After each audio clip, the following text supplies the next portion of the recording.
The Adventures of Sherlock Holmes, by Sir Arthur Conan Doyle.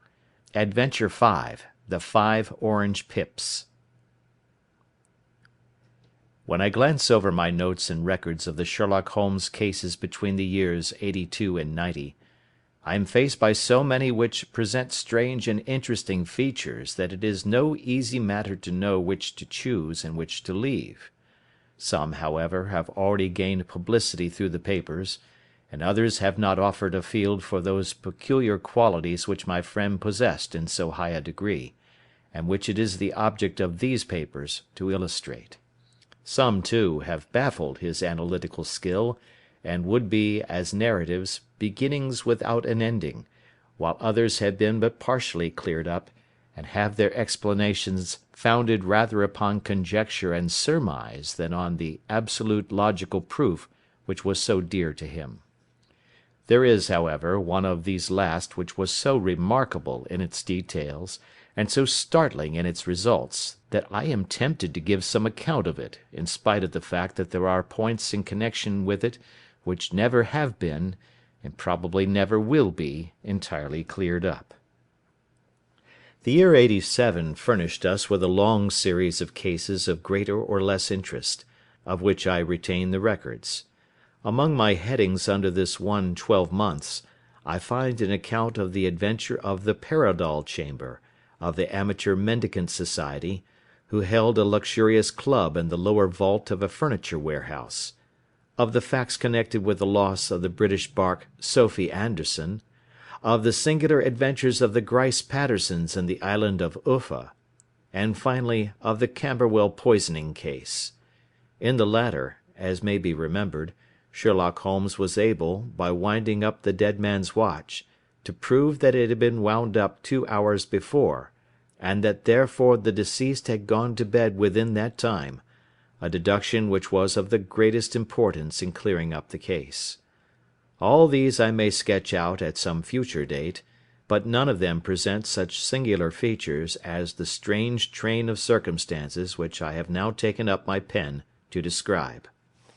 It was in the latter days of September, and the equinoctial gales had set in with exceptional violence. All day the wind had screamed and the rain had beaten against the windows, so that even here, in the heart of great, hand-made London, we were forced to raise our minds for the instant from the routine of life and to recognise the presence of those great elemental forces which shriek at mankind through the bars of his civilisation, like untamed beasts in a cage. As evening drew in, the storm grew higher and louder, and the wind cried and sobbed like a child in the chimney. Sherlock Holmes sat moodily at one side of the fireplace, cross-indexing his records of crime, while I at the other was deep in one of Clark Russell's fine sea stories, until the howl of the gale from without seemed to blend with the text, and the splash of the rain to lengthen out into the long swash of the sea waves. My wife was on a visit to her mother's, and for a few days I was a dweller once more in my old quarters at Baker Street. "Why," said I, glancing up at my companion, "that was surely the bell. Who could come to-night? Some friend of yours, perhaps?" "Except yourself, I have none," he answered. "I do not encourage visitors." "A client, then?" "If so, it is a serious case. Nothing less would bring a man out on such a day and at such an hour. But I take it that it is more likely to be some crony of the landlady's." Sherlock Holmes was wrong in his conjecture, however, for there came a step in the passage and a tapping at the door. He stretched out his long arm to turn the lamp away from himself, and towards the vacant chair upon which a newcomer must sit. "Come in," said he. The man who entered was young, some 22 at the outside, well groomed and trimly clad, with something of refinement and delicacy in his bearing. The streaming umbrella which he held in his hand, and his long shining waterproof told of the fierce weather through which he had come. He looked about him anxiously in the glare of the lamp, and I could see that his face was pale, and his eyes heavy, like those of a man who is weighed down with some great anxiety. "I owe you an apology," he said, raising his golden pince-nez to his eyes. "I trust that I am not intruding. I fear that I have brought some traces of the storm and rain into your snug chamber." "Give me your coat and umbrella," said Holmes. "They may rest here on the hook, and will be dry presently. You have come up from the southwest, I see." "Yes, from Horsham." "That clay and chalk mixture which I see upon your toe caps is quite distinctive." "I have come for advice." "That is easily got." "And help." "That is not always so easy." "I have heard of you, Mr. Holmes. I heard from Major Prendergast how you saved him in the Tankerville Club scandal." "Ah, of course. He was wrongfully accused of cheating at cards." "He said that you could solve anything." "He said too much." "That you are never beaten." "I have been beaten 4 times, 3 times by men and once by a woman." "But what is that compared with the number of your successes?" "It is true that I have been generally successful." "Then you may be so with me." "I beg that you will draw your chair up to the fire and favour me with some details as to your case." "It is no ordinary one." "None of those which come to me are. I am the last court of appeal." "And yet I question, sir, whether, in all your experience, you have ever listened to a more mysterious and inexplicable chain of events than those which have happened in my own family." "You fill me with interest," said Holmes. "Pray give us the essential facts from the commencement, and I can afterwards question you as to those details which seem to me to be most important." The young man pulled his chair up and pushed his wet feet out towards the blaze. "My name," said he, "is John Openshaw, but my own affairs have, as far as I can understand, little to do with this awful business. It is a hereditary matter, so in order to give you an idea of the facts I must go back to the commencement of the affair. You must know that my grandfather had 2 sons, my uncle Elias and my father Joseph. My father had a small factory at Coventry, which he enlarged at the time of the invention of bicycling. He was a patentee of the Openshaw unbreakable tire, and his business met with such success that he was able to sell it and to retire upon a handsome competence. My uncle Elias emigrated to America when he was a young man, and became a planter in Florida, where he was reported to have done very well. At the time of the war he fought in Jackson's army, and afterwards under Hood, where he rose to be a colonel. When Lee laid down his arms, my uncle returned to his plantation, where he remained for 3 or 4 years. About 1869 or 1870, he came back to Europe and took a small estate in Sussex, near Horsham. He had made a very considerable fortune in the States, and his reason for leaving them was his aversion to the negroes, and his dislike of the Republican policy in extending the franchise to them. He was a singular man, fierce and quick-tempered, very foul-mouthed when he was angry, and of a most retiring disposition. During all the years that he lived at Horsham, I doubt if ever he set foot in the town. He had a garden, and 2 or 3 fields round his house, and there he would take his exercise, though very often for weeks on end he would never leave his room. He drank a great deal of brandy, and smoked very heavily, but he would see no society, and did not want any friends, not even his own brother. He didn't mind me. In fact, he took a fancy to me, for at the time when he saw me first I was a youngster of 12 or so. This would be in the year 1878, after he had been 8 or 9 years in England. He begged my father to let me live with him, and he was very kind to me in his way. When he was sober he used to be fond of playing backgammon and draughts with me, and he would make me his representative both with the servants and with the tradespeople, so that by the time that I was 16 I was quite master of the house. I kept all the keys and could go where I liked and do what I liked, so long that I did not disturb him in his privacy. There was one singular exception, however, for he had a single room, a lumber room up among the attics, which was invariably locked, and which he would never permit either me or anyone else to enter. With a boy's curiosity, I have peeped through the keyhole, but I was never able to see more than such a collection of old trunks and bundles as would be expected in such a room. One day, it was in March, 1883, a letter with a foreign stamp lay upon the table in front of the Colonel's plate. It was not a common thing for him to receive letters, for his bills were all paid in ready money, and he had no friends of any sort. "From India," said he, as he took it up. "Pondicherry postmark. What can this be?" Opening it hurriedly, out there jumped 5 little dried orange pips, which pattered down upon his plate. I began to laugh at this, but the laugh was struck from my lips at the sight of his face. His lip had fallen, his eyes were protruding, his skin the colour of putty, and he glared at the envelope which he still held in his trembling hand. "K, K, K!" he shrieked, and then, my God, my sins have overtaken me." "What is it, uncle?" I cried. "Death," said he, and rising from the table he retired to his room, leaving me palpitating with horror. I took up the envelope and saw scrawled in red ink upon the inner flap, just above the gum, the letter K 3 times repeated. There was nothing else save the 5 dried pips. What could be the reason of his overpowering terror? I left the breakfast table, and as I ascended the stair I met him coming down with an old rusty key, which must have belonged to the attic, in one hand, and a small brass box, like a cash box, in the other. "They may do what they like, but I'll checkmate them still," said he with an oath.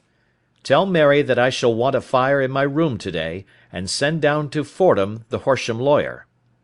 I did as he ordered, and when the lawyer arrived I was asked to step up to the room. The fire was burning brightly, and in the grate there was a mass of black fluffy ashes as of burned paper, while the brass box stood open and empty beside it. As I glanced at the box I noticed, with a start, that upon the lid was printed the treble K which I had read in the morning upon the envelope. "I wish you, John," said my uncle, "to witness my will.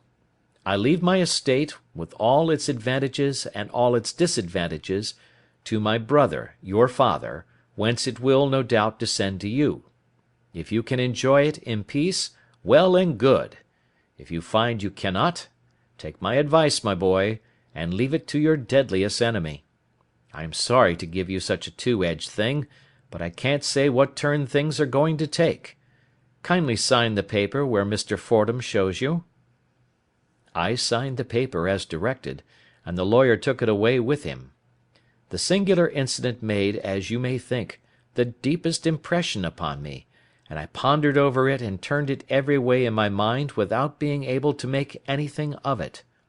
Yet I could not shake off the vague feeling of dread which it left behind, though the sensation grew less keen as the weeks passed and nothing happened to disturb the usual routine of our lives. I could see a change in my uncle, however. He drank more than ever, and he was less inclined for any sort of society.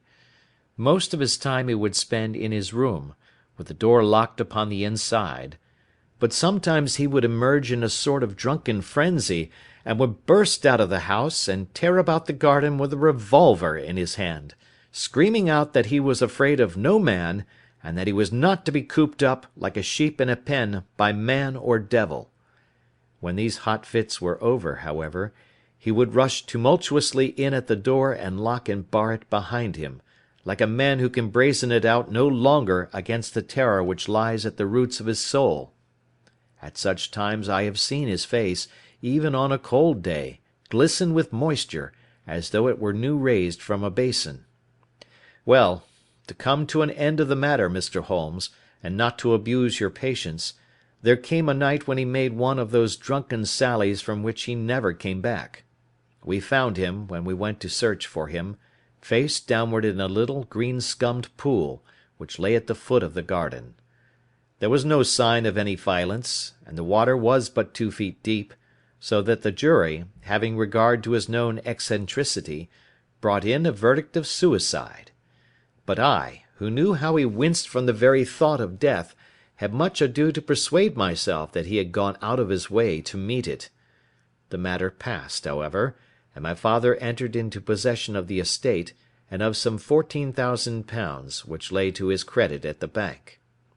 "One moment," Holmes interposed. "Your statement is, I foresee, one of the most remarkable to which I have ever listened. Let me have the date of the reception by your uncle of the letter, and the date of his supposed suicide." "The letter arrived on March 10, 1883.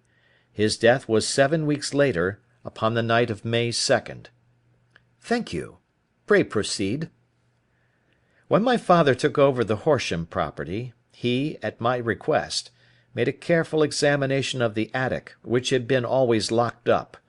We found the brass box there, although its contents had been destroyed. On the inside of the cover was a paper label with the initials of K.K.K. repeated upon it, and letters, memoranda, receipts, and a register written beneath. These, we presume, indicated the nature of the papers which had been destroyed by Colonel Openshaw. For the rest, there was nothing of much importance in the attic save a great many scattered papers and notebooks bearing upon my uncle's life in America. Some of them were of the war time, and showed that he had done his duty well, and had borne the repute of a brave soldier. Others were of a date during the reconstruction of the Southern States, and were mostly concerned with politics, for he had evidently taken a strong part in opposing the carpet-bag politicians who had been sent down from the North.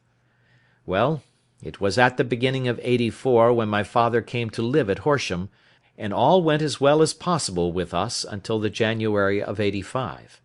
On the 4th day after the New Year, I heard my father give a sharp cry of surprise as we sat together at the breakfast table. There he was, sitting with a newly opened envelope in one hand, and 5 dried orange pips in the outstretched palm of the other one. He had always laughed at what he called my cock and bull story about the colonel, but he looked very scared and puzzled now that the same thing had come upon himself. "Why, what on earth does this mean, John?" he stammered. My heart had turned to lead. "It is K.K.K.," said I. He looked inside the envelope. "So it is!" he cried. "Here are the very letters. But what is this written above them?" "Put the papers on the sundial," I read, peeping over his shoulder. "What papers? What sundial?" he asked. "The sundial in the garden. There is no other," said I. "But the papers must be those that are destroyed." "Pooh!" said he, gripping hard at his courage. "We are in a civilised land here, and we can't have tomfoolery of this kind. Where does the thing come from?" "From Dundee," I answered, glancing at the postmark. "Some preposterous practical joke," said he. "What have I to do with sundials and papers? I shall take no notice of such nonsense." "I should certainly speak to the police," I said. "And to be laughed at for my pains. Nothing of the sort." "Then let me do so?" "No, I forbid you. I won't have a fuss made about such nonsense." It was in vain to argue with him, for he was a very obstinate man. I went about, however, with a heart which was full of forebodings. On the 3rd day after the coming of the letter my father went from home to visit an old friend of his, Major Freebody, who is in command of one of the forts upon Portsdown Hill. I was glad that he should go up, for it seemed to me that he was farther from danger when he was away from home. In that, however, I was in error. Upon the 2nd day of his absence I received a telegram from the Major, imploring me to come at once. My father had fallen over one of the deep chalk pits which abound in the neighbourhood, and was lying senseless, with a shattered skull. I hurried to him, but he passed away without having ever recovered his consciousness. He had, as it appears, been returning from Fareham in the twilight, and as the country was unknown to him, and the chalk pit unfenced, the jury had no hesitation in bringing in a verdict of death from accidental causes. Carefully as I examined every fact connected with his death, I was unable to find anything which could suggest the idea of murder. There were no signs of violence, no footmarks, no robbery, no record of strangers having been seen upon the roads. And yet I need not tell you that my mind was far from at ease, and that I was well nigh certain that some foul plot had been woven round him. In this sinister way I came into my inheritance. You will ask me why I did not dispose of it? I answer, because I was well convinced that our troubles were in some way dependent upon an incident in my uncle's life, and that the danger would be as pressing in one house as in another. It was in January, '85, that my poor father met his end, and 2 years and 8 months have elapsed since then. During that time I have lived happily at Horsham, and I had begun to hope that his curse had passed away from the family, and that it had ended with the last generation. I had begun to take comfort too soon, however.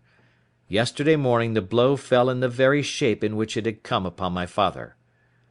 The young man took from his waistcoat a crumpled envelope, and turning to the table he shook out upon it 5 little dried orange pips.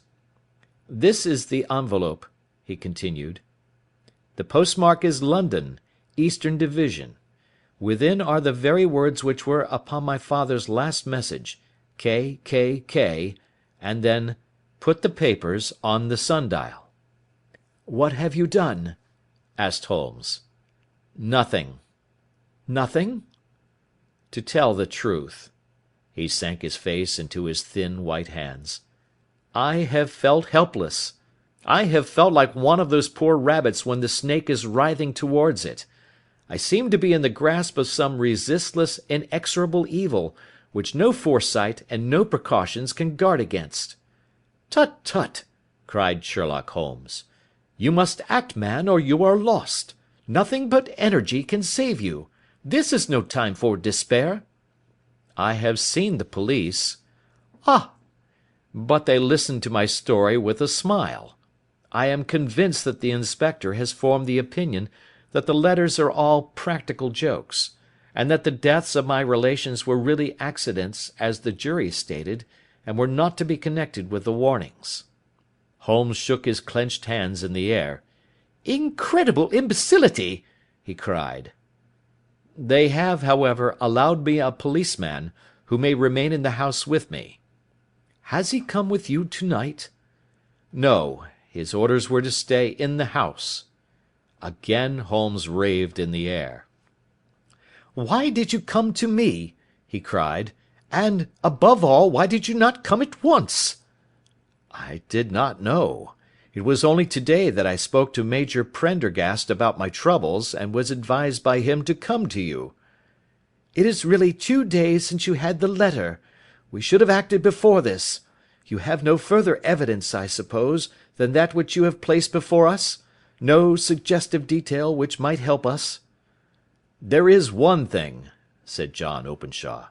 He rummaged in his coat pocket, and drawing out a piece of discoloured blue-tinted paper, he laid it out upon the table. "I have some remembrance," said he, "that on the day when my uncle burned the papers I observed that the small unburned margins which lay amid the ashes were of this particular colour. I found this single sheet upon the floor of his room, and I am inclined to think that it may be one of the papers which has, perhaps, fluttered out from among the others, and in that way has escaped destruction. Beyond the mention of pips, I do not see that it helps us much. I think myself that it is a page from some private diary. The writing is undoubtedly my uncle's." Holmes moved the lamp, and we both bent over the sheet of paper, which showed by its ragged edge that it had indeed been torn from a book. It was headed March, 1869, and beneath were the following enigmatical notices: 4th. Hudson came. Same old platform. 7th. Set the pips on Macaulay, Paramore, and John Swain of St. Augustine. 9th. Macaulay cleared. 10th. John Swain cleared. 12th. Visited Paramore. All well. "Thank you," said Holmes, folding up the paper, and returning it to our visitor. "And now you must on no account lose another instant. We cannot spare time even to discuss what you have told me. You must get home instantly and act." "What shall I do?" "There is but one thing to do. It must be done at once. You must put this piece of paper which you have shown us into the brass box which you have described. You must also put in a note to say that all the other papers were burned by your uncle, and that this is the only one which remains. You must assert that in such words as will carry conviction with them. Having done this, you must at once put the box out upon the sundial as directed. Do you understand?" "Entirely." "Do not think of revenge, or anything of the sort, at present. I think that we may gain that by means of the law, but we have our web to weave, while theirs is already woven. The first consideration is to remove the pressing danger which threatens you. The second is to clear up the mystery and to punish the guilty parties." "I thank you," said the young man, rising and pulling on his overcoat. "You have given me fresh life and hope. I shall certainly do as you advise." "Do not lose an instant. And, above all, take care of yourself in the meanwhile, for I do not think that there can be a doubt that you are threatened by a very real and imminent danger. How do you go back?" "By train from Waterloo." "It is not yet 9. The streets will be crowded, so I trust that you may be in safety, and yet you cannot guard yourself too closely." "I am armed." "That is well. Tomorrow I shall set to work upon your case." "I shall see you at Horsham, then?" "No, your secret lies in London. It is there that I shall seek it."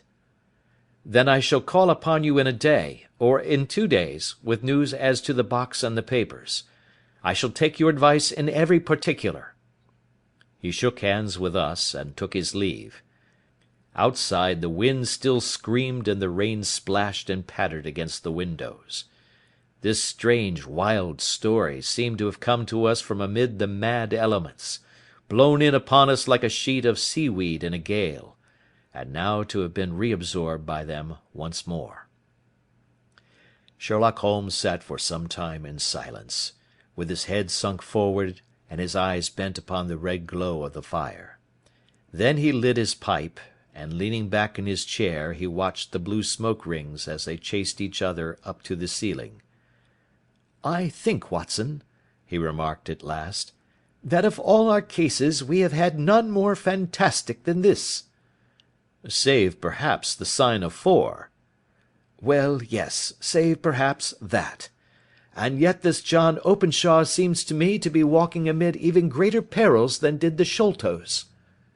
"But have you," I asked, "formed any definite conception as to what these perils are?" "There can be no question as to their nature," he answered.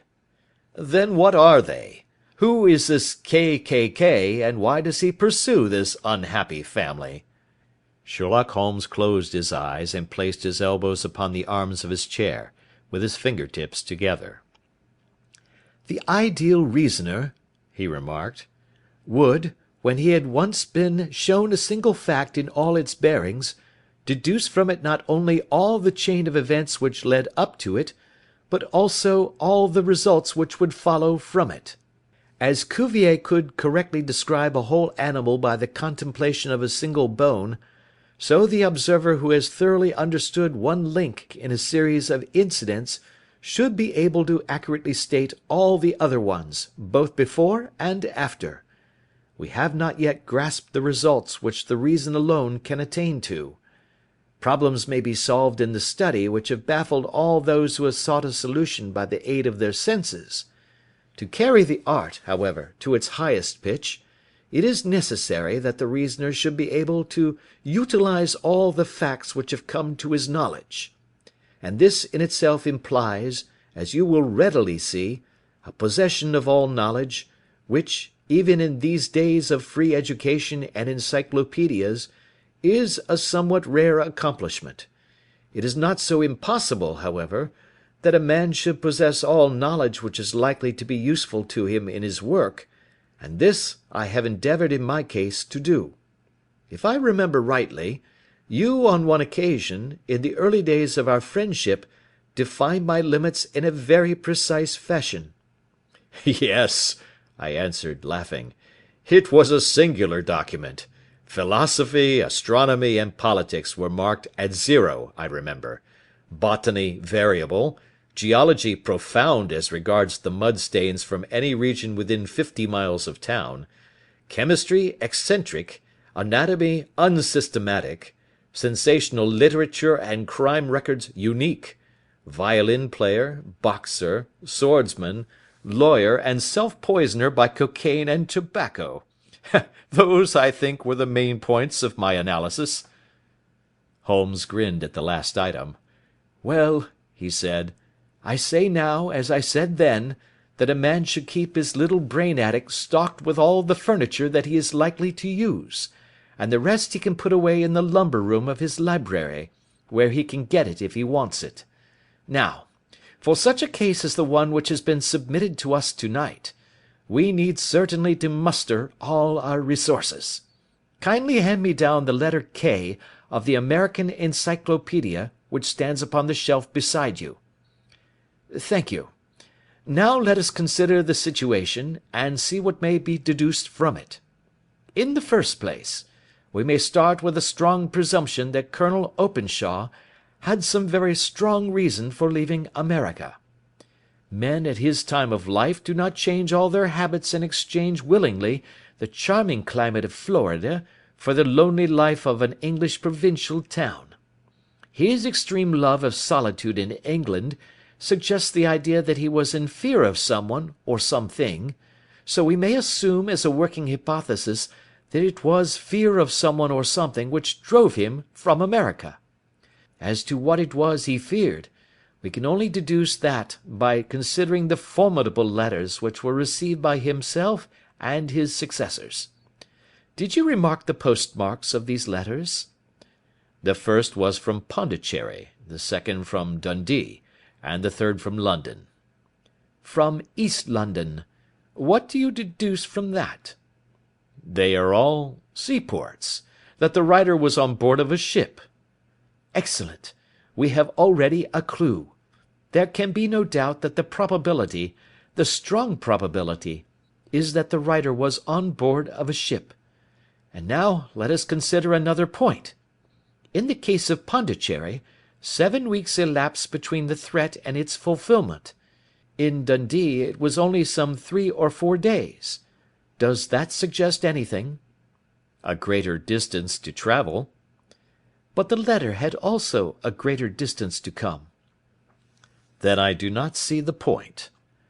There is at least a presumption that the vessel in which the man or men are is a sailing ship. It looks as if they always send their singular warning or token before them when starting upon their mission. You see how quickly the deed followed the sign when it came from Dundee. If they had come from Pondicherry in a steamer, they would have arrived almost as soon as their letter. But, as a matter of fact, 7 weeks elapsed. I think that those 7 weeks represented the difference between the mail boat which brought the letter and the sailing vessel which brought the writer. It is possible. More than that, it is probable. And now you see the deadly urgency of this new case, and why I urged young Openshaw to caution. The blow has always fallen at the end of the time which it would take the senders to travel the distance. But this one comes from London, and therefore we cannot count upon delay. Good God! I cried. What can it mean, this relentless persecution? The papers which Openshaw carried are obviously of vital importance to the person or persons in the sailing ship. I think that it is quite clear that there must be more than one of them. A single man could not have carried out 2 deaths in such a way as to deceive a coroner's jury. There must have been several in it, and they must have been men of resource and determination. Their papers they mean to have, be the holder of them who it may. In this way you see KKK ceases to be the initials of an individual and becomes the badge of a society. But of what society? Have you never, said Sherlock Holmes, bending forward and sinking his voice, have you never heard of the Ku Klux Klan? I never have. Holmes turned over the leaves of the book upon his knee. "Here it is," said he presently. "Ku Klux Klan, a name derived from the fanciful resemblance to the sound produced by cocking a rifle. This terrible secret society was formed by some ex-Confederate soldiers in the Southern States after the Civil War, and it rapidly formed local branches in different parts of the country, notably in Tennessee, Louisiana, the Carolinas, Georgia, and Florida. Its power was used for political purposes, principally for the terrorizing of the negro voters and the murdering and driving from the country of those who were opposed to its views. Its outrages were usually preceded by a warning sent to the marked man in some fantastic but generally recognized shape, a sprig of oak leaves in some parts, melon seeds or orange pips in others. On receiving this, the victim might either openly abjure his former ways, or might fly from the country. If he braved the matter out, death would unfailingly come upon him, and usually in some strange and unforeseen manner. So perfect was the organization of the society, and so systematic its methods, that there is hardly a case upon record where any man succeeded in braving it with impunity, or in which any of its outrages were traced home to the perpetrators. For some years the organization flourished in spite of the efforts of the United States government and of the better classes of the community in the South. Eventually, in the year 1869, the movement rather suddenly collapsed, although there have been sporadic outbreaks of the same sort since that date. "You will observe," said Holmes, laying down the volume, "that the sudden breaking up of the society was coincident with the disappearance of Openshaw from America with their papers. It may well have been cause and effect. It is no wonder that he and his family have some of the more implacable spirits upon their track. You can understand that this register and diary may implicate some of the first men in the South, and that there may be many who will not sleep easy at night until it is recovered. Then the page we have seen is such as we might expect. It ran, if I remember right, sent the pips to A, B, and C. That is, sent the society's warning to them. Then there are successive entries that A and B cleared, or left the country, and finally that C was visited, with, I fear, a sinister result for C.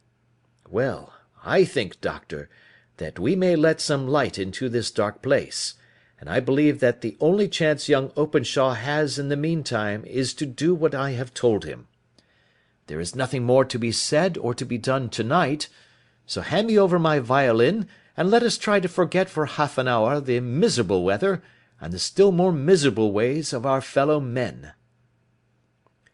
It had cleared in the morning, and the sun was shining with a subdued brightness through the dim veil which hangs over the great city. Sherlock Holmes was already at breakfast when I came down.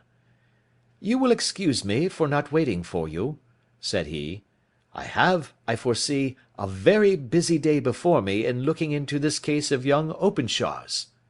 "What steps will you take?" I asked. "It will very much depend upon the results of my first inquiries. I may have to go down to Horsham after all." "You will not go there first?" "No, I shall commence with the city. Just ring the bell and the maid will bring up your coffee." As I waited, I lifted the unopened newspaper from the table and glanced my eye over it. It rested upon a heading which sent a chill to my heart. "Holmes!" I cried. "You are too late." "Ah!" said he, laying down his cup. "I feared as much. How was it done?" He spoke calmly, but I could see that he was deeply moved. My eye caught the name of Openshaw, and the heading "Tragedy near Waterloo Bridge." Here is the account. Between 9 and 10 last night, Police Constable Cook, of the H Division, on duty near Waterloo Bridge, heard a cry for help and a splash in the water. The night, however, was extremely dark and stormy, so that, in spite of the help of several passers-by, it was quite impossible to effect a rescue. The alarm, however, was given, and by the aid of the water police the body was eventually recovered. It proved to be that of a young gentleman whose name, as it appears from an envelope which was found in his pocket, was John Openshaw, and whose residence is near Horsham. It is conjectured that he may have been hurrying down to catch the last train from Waterloo Station, and that in his haste and the extreme darkness he missed his path and walked over the edge of one of the small landing places for river steamboats. The body exhibited no traces of violence, and there can be no doubt that the deceased had been the victim of an unfortunate accident, which should have the effect of calling the attention of the authorities to the condition of the riverside landing stages. We sat in silence for some minutes, Holmes more depressed and shaken than I had ever seen him. "That hurts my pride, Watson," he said at last. "It is a petty feeling, no doubt, but it hurts my pride. It becomes a personal matter with me now, and if God sends me health, I shall set my hand upon this gang. That he should come to me for help, and that I should send him away to his death—" He sprang from his chair, and paced about the room in uncontrollable agitation, with a flush upon his sallow cheeks, and a nervous clasping and unclasping of his long thin hands. "They must be cunning devils," he exclaimed at last. "How could they have decoyed him down there? The embankment is not on the direct line to the station. The bridge no doubt was too crowded, even on such a night, for their purpose. Well, Watson, we shall see who will win in the long run. I am going out now." "To the police?" "No, I shall be my own police. When I have spun the web they may take the flies, but not before." All day I was engaged in my professional work, and it was late in the evening before I returned to Baker Street. Sherlock Holmes had not come back yet. It was nearly 10 o'clock before he entered, looking pale and worn. He walked up to the sideboard, and tearing a piece from the loaf he devoured it voraciously, washing it down with a long draught of water. "You are hungry," I remarked. "Starving. It had escaped my memory. I have had nothing since breakfast." "Nothing?" "Not a bite. I had no time to think of it." "And how have you succeeded?" "Well." "You have a clue?" "I have them in the hollow of my hand. Young Openshaw shall not long remain unavenged. Why, Watson, let us put their own devilish trademark upon them. It is well thought of." "What do you mean?" He took an orange from the cupboard, and tearing it to pieces he squeezed out the pips upon the table. Of these he took 5 and thrust them into an envelope. On the inside of the flap he wrote S.H. for J.O. Then he sealed it and addressed it to Captain James Calhoun, bark Lone Star, Savannah, Georgia. "This will await him when he enters port," said he, chuckling. "It may give him a sleepless night. He will find it as sure a precursor of his fate as Openshaw did before him." "And who is this Captain Calhoun?" "The leader of the gang. I shall have the others, but he first." "How did you trace it, then?"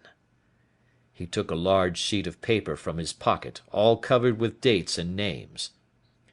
"I have spent the whole day," said he, "over Lloyd's registers and files of the old papers, following the future career of every vessel which touched at Pondicherry in January and February in '83.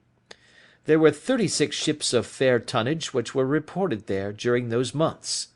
Of these, one, the Lone Star, instantly attracted my attention, since, although it was reported as having cleared from London, the name is that which is given to one of the states of the Union." "Texas, I think." "I was not and am not sure which, but I knew that the ship must have an American origin." "What then?" "I searched the Dundee records, and when I found that the bark Lone Star was there in January '85, my suspicion became a certainty. I then inquired as to the vessels which lay at present in the port of London." "Yes?" "The Lone Star had arrived here last week. I went down to the Albert Dock, and found that she had been taken down the river by the early tide this morning, homeward bound to Savannah. I wired to Gravesend, and learned that she had passed some time ago, and as the wind is easterly, I have no doubt that she is now past the Goodwins and not very far from the Isle of Wight." "What will you do, then?" "Oh, I have my hand upon him.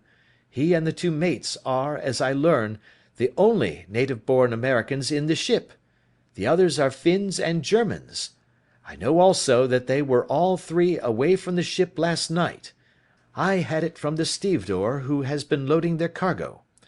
By the time that their sailing ship reaches Savannah, the mail boat will have carried this letter, and the cable will have informed the police of Savannah that these three gentlemen are badly wanted here upon a charge of murder." There is ever a flaw, however, in the best laid of human plans, and the murderers of John Openshaw were never to receive the orange pips which would show them that another, as cunning and as resolute as themselves, was upon their track.